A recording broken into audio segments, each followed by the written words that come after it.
Welcome to the Los Angeles City Section Football Podcast. Connor Morissette and Alex Garr here with you. Alex got a new top 10. Yes, we some do. Game balls, picks.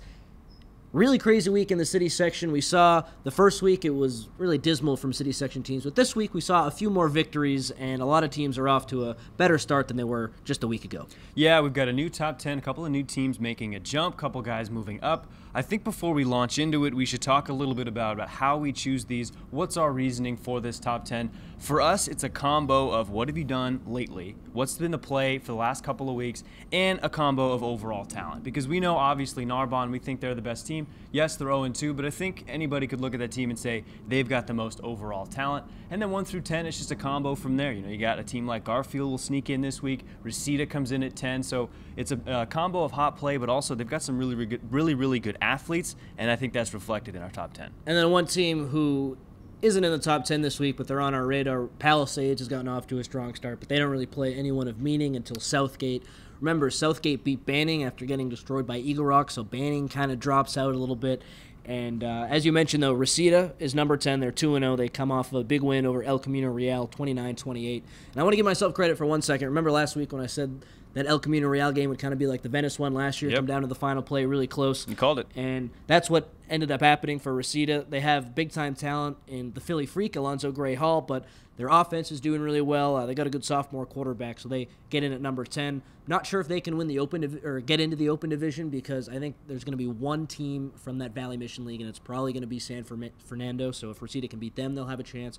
But they'll be a problem in D1, I think. Yeah, they're going to be on the outside looking in, if I have to make a guess right now, for the Open Division, just because we have them at 10. If you look at some of the other rankings that are out there, they're a little bit lower. We are really impressed with Alonzo Hall. You talk about him. Philly Freak had 3 sacks along with 12 tackles. Yeah, who's going to block him in the City Section? No one's blocking him, and no one can defend him either. He had 4 catches, 46 yards. Talked about Dronell Rose, that good quarterback they have.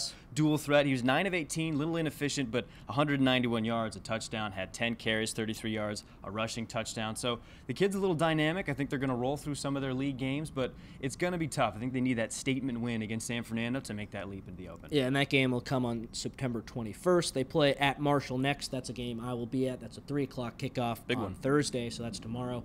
And Marshall, yeah, they're not D1, but remember, they were city champs last year, so I think it's going to be a small test for Reseda. I expect Reseda to win that game, but it's still a small test nonetheless. And then eventually, just with those Valley Mission schools, they really struggled to get quality wins, so that San Fernando game is going to be so big. At number 9, Dorsey, they're 0-1. They were off last week at Alemany next. Question for Dorsey this week: can they keep it closer than San Fernando did against Alemany? San Fernando had a tough time. How will Dorsey fare? I don't think anyone's going to expect them to win that game. No, I don't think so. Alemany's gotten off to a really nice start there. 2-0, like we mentioned, they beat San Fernando pretty badly, 43-0. Then they beat Charter Oak last week, 76-3 total score over those last 2 games. So Alemany's hot. Dorsey, they've only mustered 8 points through their first game. They played Long Beach Poly, scored in garbage time. But I think the key here for Dorsey, like we mentioned last week, we talked about San Fernando kind of getting blown out. Dorsey just got to go out there, move the ball, get some confidence, find some rhythm. Alemany's probably going to win that game just because I think the depth is there, the talent's a little bit better. But for Dorsey, it's more of a tune-up game in what can we execute. Let's take a look at our playbook. Let's run through a few things. But Dorsey, it's going to get a little bit easier. You know, they've got San Fernando 9-7. September 7th, they got San Fernando. That's not an easy task. But after that, you got Crenshaw looking down towards the end of that schedule. You also got Culver City. So some tests, but also some winnable games. I'm excited to see what the Dons have. Yeah, that San Fernando game is going to be the big one, and that's on September 7th. That is a huge City Section matchup. Yeah.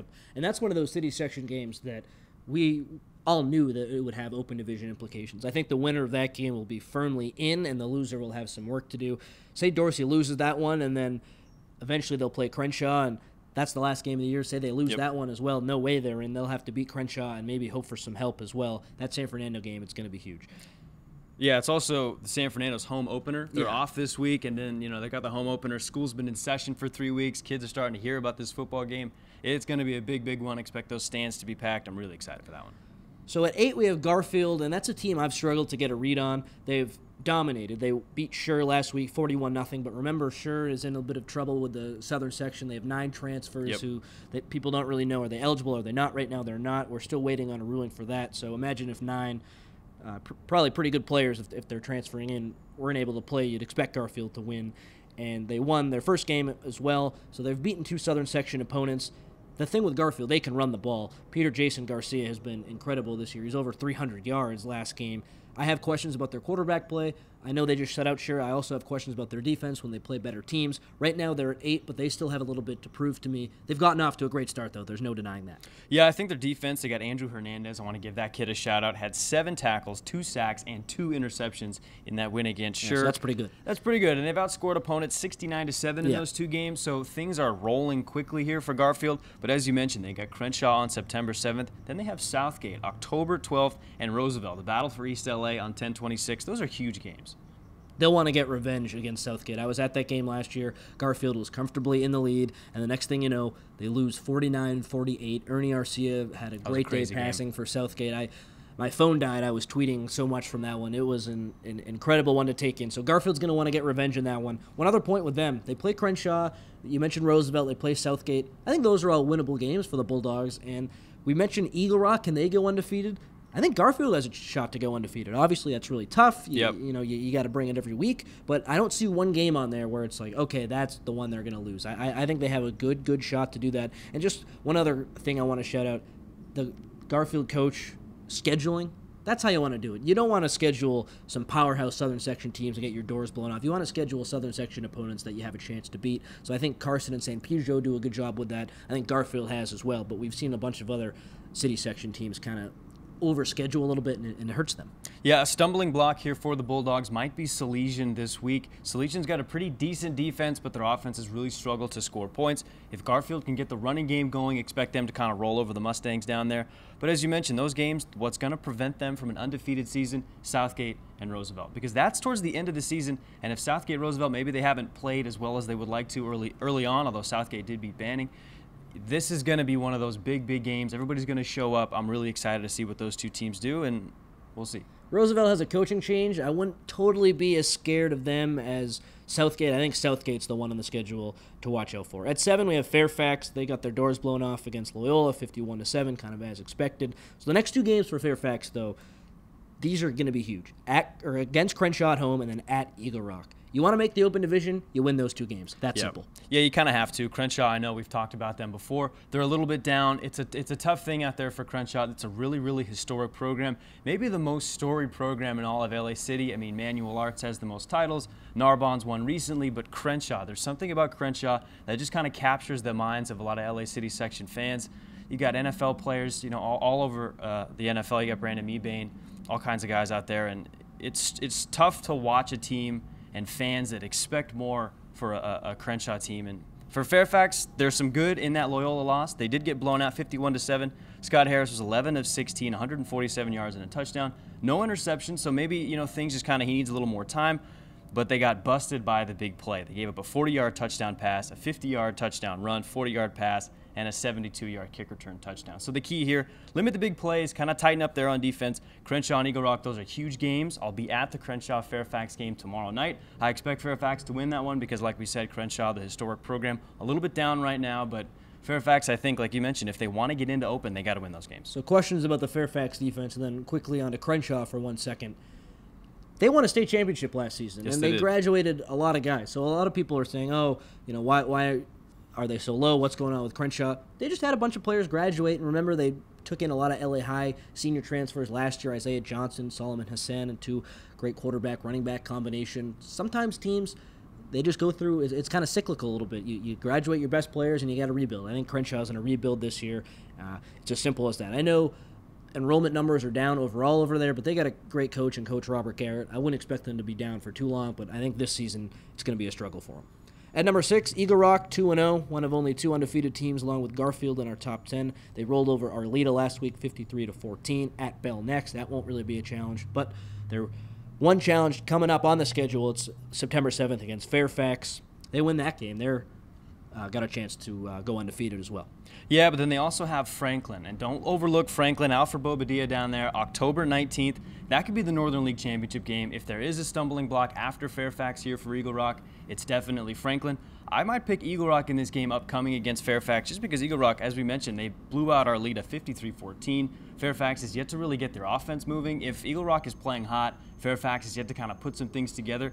be on the lookout. But Franklin, that's the big game. That's the one I'm watching. Alfred Bobadilla, if he wants to win that Northern League, make some noise, that's the game for him. And remember, Eagle Rock beat the doors off of Southgate, who just beat Banning, and Banning was a team who made the Open Division last year, a team we expected to this year.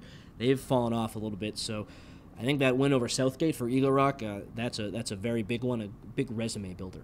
At number 5, we have Venice, who had a huge bounce-back win against Harvard Westlake after losing to St. Paul in Week 0. So they beat Harvard Westlake 35-30. One of the last plays of the game, Diamant to Johnson Jr. That's a connection that we should be very familiar with this season. We're going to see a lot of that. They host Arleta next, and then a lot like San Fernando, who we'll get to in a little bit. Just a great bounce-back win for them after some serious questions were asked to them after Week 0. Yeah, and this is a huge bounce-back game for Diamant. Remember, they played St. Paul. They got shut out. The offense didn't really have anything to say about that one. Diamant in this game, 4 passing touchdowns, including that 15-yard out route game-winning touchdown to Chad Johnson Jr. As you mentioned, that's the connection. That's the one we were talking about in preseason. That's the one we're going to be talking about all season long. They get Arleta next, who was blown out by Eagle Rock 53-14. So watch out for Venice. We were really high on them in our preseason. I think we had them at 3. We think because quarterback and wide receiver core, that's what's going to make the difference as the season goes on into the Open Division playoffs. So watch out. I think they're going to be a big Open team. I agree with you. They should be an Open Division team. And just quickly, Birmingham beat Harvard Westlake by 9 the week before. So the fact that Venice was able to come out and beat Harvard Westlake as well, I think that shows you that they're right there along with Birmingham firmly in the Open Division discussion. At number 4, Carson, winless still, 0-2. So they lost to a team from Hawaii last week at home 17-6. They host Cathedral next. That's going to be a tough one for them. So when will Carson win? I don't think it's going to be against Cathedral. They play another team from Hawaii next. That's a winnable game, but it's in Las Vegas, so a big travel day for them. And then Los Alamitos, that's going to be hard. And then maybe their first win, if it's not against that team from Hawaii upcoming, maybe September 21st against Inglewood. That's the first one you look on paper, a game Carson should win. Is Carson last year's Dorsey, or am I being too harsh? Well, Carson might be in a bit of trouble. As you mentioned, they lost 17-6 to Kamehameha from Hawaii. One of the better teams out there. I mean, we talked about St. Louis being the best team in Hawaii, but Kamehameha, you can't shut them out. The issue here for Carson, they might lose quarterback Cross Valetoy for the season. He had an ankle injury. He was carted off the field in that loss against a team from Hawaii. So the transfer from Rancho Alamitos, the kid had a lot of expectations, was really, really good last year, comes into Carson, and now they may lose him for the season. So it's tough looking forward. When's their first win? You mentioned Inglewood. I think they're going to get on track at some point. I mean, the key here, Deontay Wilson, he's one of their best runners. He had a 65 yards in that game against Kamehameha, had a touchdown. Key here, find the offense. They haven't scored a lot of points. They've really struggled to move the ball. Now you've lost your quarterback. Questions are now facing Carson. We know about the defense. We know they've got a really, really good defense on both sides, but this could be a really, really tough loss. Yeah, their defense is loaded. I agree with you. They haven't given up too many points. The questions are on offense. And then once they get into the Marine League, it looks like Banning's down. San Pedro maybe not as good as we thought. Both have dropped out of our top 10. So there are a few wins there, and there's no reason why Carson can't be the second team behind Narbonne in that Marine League. But I think in the non-league, they haven't gotten off to the start that they would have wanted, and a Division 4 team, I believe, in Cathedral comes up next. That's going to be a really, really tough game for them. Cathedral's good, too. We'll see how they can compete. At number 3, San Fernando. We talked about that Venice bounce-back win. San Fernando had one as well on the road, going up to Canyon, a team from the Foothill League, and getting a win 42-27. They're off this week. So how big is that? They have a bye week. So important for them to get a win and kind of relax and rest and get ready for the Valley Mission slate. And then that Dorsey game, of course, before that. I think if they had lost that game, we would have maybe hit the panic button on them. But huge win, bounce-back win. Glad to see that they're back. Yeah, here they are, right? The offense was absolutely non-existent against Alamany, but against Canyon, team not quite the same caliber, but still a beatable opponent and a team that might punch you in the mouth if you don't go out and execute. They beat them 42-27. Kyle Bryant, 183 yards rushing, 2 touchdowns. Nehemiah Thompson, just a bulldozer, 8 carries, 27 yards, but 2 touchdowns as well. And then on the defensive end was really, really good, 10 tackles and a sack. So this is the team. You know, we talked a lot about Trevor Gill and him missing most of the season with that ankle injury. That's a tough loss, but Kyle Bryant, Thompson, then you got his brother Trenton Gill, all those guys. He's looked really good too. Yeah, all those guys can run the football. They're all play defense, really good dynamic players on both ends of the ball. So for San Fernando, this was a huge win. As you mentioned, going into the bye week, gives you some confidence, gives you some things to build on, rests a couple of these guys that are nursing a couple of lagging injuries here. Dorsey, that's the big one. That's the one they've had circled since the summertime. They want to beat that team. Dorsey talked smack before the Division I championship game. San Fernando went out and won it. Now they got to defend it. I think there's still been some doubts. I think San Fernando is not really legit. Well, they go out, they score 42 points against Canyon. Now they have Dorsey. This is a big win, and I'm really, really excited to see that game against Dorsey. Yeah, I agree with you. That's one of the premier city section football games that we'll have this year. At number 2, Birmingham, they stay at number 2 after beating Harvard Westlake 2 weeks ago. This past week they were off. They play at LaSalle next, so they should go 2-0 against Southern Section opponents, much like Garfield has so far this season. And I think the margin of victory, they were able to beat Harvard Westlake by 9, Venice only by 5. So it's a small sample size, but Birmingham at 2, I still think that's fair. Yeah, LaSalle, they've gotten off to a really tough start. They lost 64-0 to Arcadia. They lost 7-6 to Salesian. So LaSalle's probably a pretty beatable opponent. I would expect. We picked them last week on accident, but Birmingham, they're going to play LaSalle this week. I think they're going to beat them. They're entrenched in that number 2 spot. I think San Fernando can move up. I know we've talked about Carson kind of being down a little bit, so maybe it's not them, but Venice could leap up to that spot. But for now, Birmingham kind of has it locked down. I'm really excited as West Valley League play gets underway. El Camino Real shocked them and beat them last year. So Birmingham has a title to go out and snag back. But for now, they're number 2. I think they'll stay there for a while. And at number 1, it's the Gauchos from Narbonne. They've gotten off to a really tough start, 0-2. Lost to Long Beach Poly 26-3 last week against Palos Verdes next, so they probably should pick up a win there. But Alex, you were at that Long Beach Poly game. Yep. Narbonne's defense is really solid, but they really struggle to move the ball. Yeah, defense was great. Narbonne held a 3-0 lead for most of this game. Long Beach Poly couldn't even get in the red zone, but the offense really fell apart. 3 interception return touchdowns. I mean, that's going to break your back any game you play. Even if your offense is clicking, if you have 3 pick sixes given to the other team, that's going to be really tough to come back from. They lost 26-3 against Long Beach Poly. Keywan Markham was really fantastic for the Jackrabbits. Jalen Henderson, we talked about him last week after Coach Manny Douglas kind of threw the gauntlet down and was like, my quarterback's not here. Was that a challenge to Jalen Henderson? Might be. Unfortunately, kind of had a tough time. Tough time against Long Beach Poly. 2 interceptions, both of them returned for touchdowns. He also fumbled in the end zone. So really, at a point, I think Coach Douglas was maybe frustrated, just wanted to give Jalen a breather. It was a tough game. Put in a true freshman, pulled him and sat him down in about the 4th quarter. It's a learning experience. When Jake Garcia comes back, this team's going to be really, really good. Narbonne's still number 1 because I think top to bottom, they're the most talented team here in the city section. Marcy Sietz in that game against Long Beach Poly, 23 carries, 110 yards. So the rushing game looks pretty good. Offensively, the passing end, not so much. I know they have some talented receivers. The running backs have kind of make up for that gap, but Palos Verdes next week, that's their first win. Palos Verdes not really the same caliber of teams that St. Louis and Long Beach Poly are. That's where things kind of tune up a little bit. It's probably going to be a run-heavy offense, and expect them to blow that team out. Quick point on Jalen Henderson. The kid's 15 years old. Yeah. A sophomore and someone who wasn't held back, a real natural sophomore. What do we expect, really? Because playing at that level at that age against some of these really high level teams, and he was a JV quarterback last year, split time at JV as well, wasn't the premier guy down there. I think the writing was kind of on the wall a little bit, and that's why we're seeing Narbonne struggle. Not really too surprising, but I think some people maybe expected a little more. I don't know if that was fair. Yeah, it was the proverbial thrown right into the fire. Didn't play a ton down at JV, really didn't get all the reps he would need to then be the starting varsity quarterback against Long Beach Poly week 2. So this is tough. I mean, this is certainly a learning experience. He's only a sophomore this year, and then 2 more years of varsity football ahead of him. Nothing but a learning experience here. Turn the page. Like you mentioned, the kid's a great natural athlete. He may stick at Narbonne, he may not, we don't know, but definitely a name to watch out for. This is nothing but a stumbling block on what should be a good high school career. Let's move on now to our game ball segment, where we highlight some of the top players from the LA City section in the past week. Alex, I know you have a player, I have a player as well. Let's get us started. Kyle Bryant, my guy over there at San Fernando High School, had 18 carries, 183 yards rushing, scored 2 touchdowns, also caught a 40-yard touchdown pass from quarterback Andrew Frias. And then on the defensive end, out of the defensive backfield, 11 total tackles, led the team.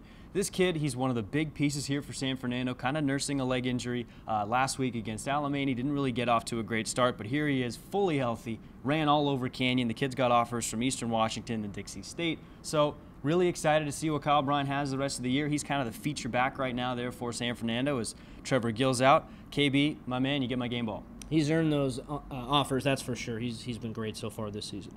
For me, Peter Jason Garcia from Garfield, 22 carries, 320 yards, and 2 touchdowns in that big win for Garfield against Sure.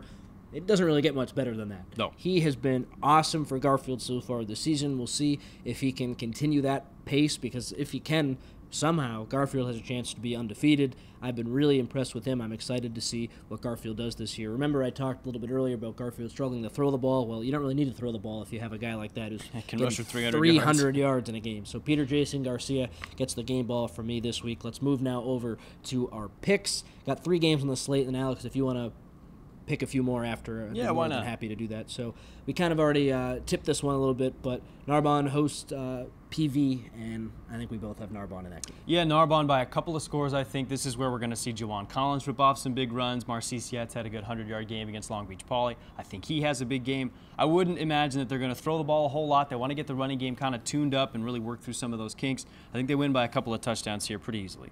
I agree, and we'll see what happens to the quarterback position in that game. That'll be certainly something to watch. Second game, Birmingham at LaSalle. Picked that last week by mistake, as you mentioned. We both picked Birmingham. I think that's going to stay the same. Yeah. Nothing's changed. We talked about LaSalle getting blown out against Arcadia and then couldn't really move the ball against Salesian. Birmingham's looked pretty impressive. They went out, beat Harvard Westlake. They've had a week to kind of rest, relax, get ready for LaSalle. I think they take this one. The premier city section versus city section team game. It's Crenshaw. They travel to Fairfax. Crenshaw's out of the top 10 this week. We talked about it a little bit earlier. Win over Fairfax can get them right back into the mix, but they've struggled this year. They just lost to West Covina. I know Fairfax was blown out by Loyola, but on paper, Fairfax is the better team. They're at home. I think logically it makes sense to pick Fairfax. Yeah, I'm going to go with Scott Harris and the Fairfax Lions in this one. Talking about Crenshaw, I picked them to beat South Hills. They kind of got beat up in that game. We both thought they would beat West Covina. That didn't happen. So now we're just kind of waiting for that first statement win there for Crenshaw. Where is this program? Right now we have them on the outside looking in.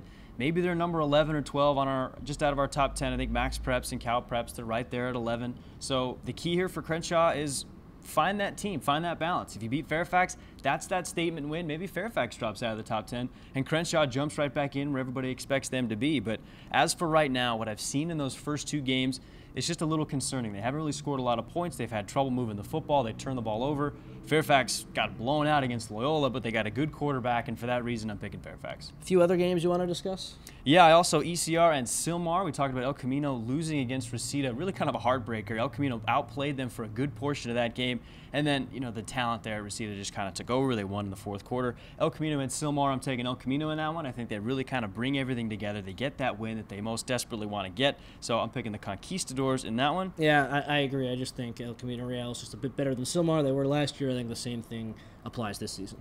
Yeah, and Sylmar, they've had some really tough games. They've gotten blown out in a few. St. Bernard at Westchester. Westchester was a team we talked about last year. Then they went through some injuries. Some guys didn't get cleared, and they kind of fell off the map a little bit. But don't forget about them. Jelly and Carter over there, he's a dual-threat quarterback. They kind of got a 3-headed monster there for the Comets.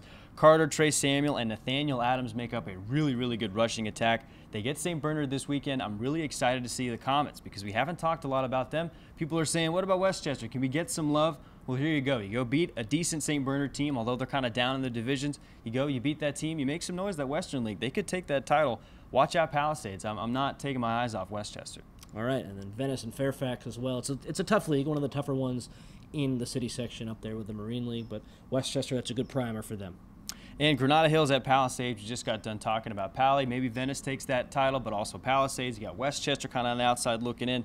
Pali plays Granada Hills this week. They're hosting them.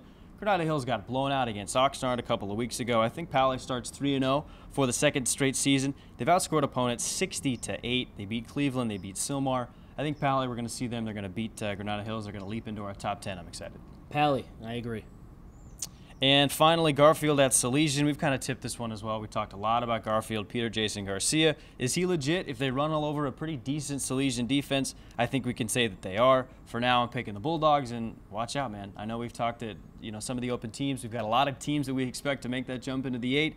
But Garfield, if their rushing attack is legit, if they can run all over a Salesian defense, good things are going to happen. Just so we don't pick all the same teams, I'll go with Salesian in that one, but Garfield, you're number 8. Don't disappoint us. We want to see a team from East LA succeed, and a win would certainly do a lot to help them stay in that top 10. True enough. That's the LA City Section podcast. Alex Garr, Connor Morissette. We'll see you next time.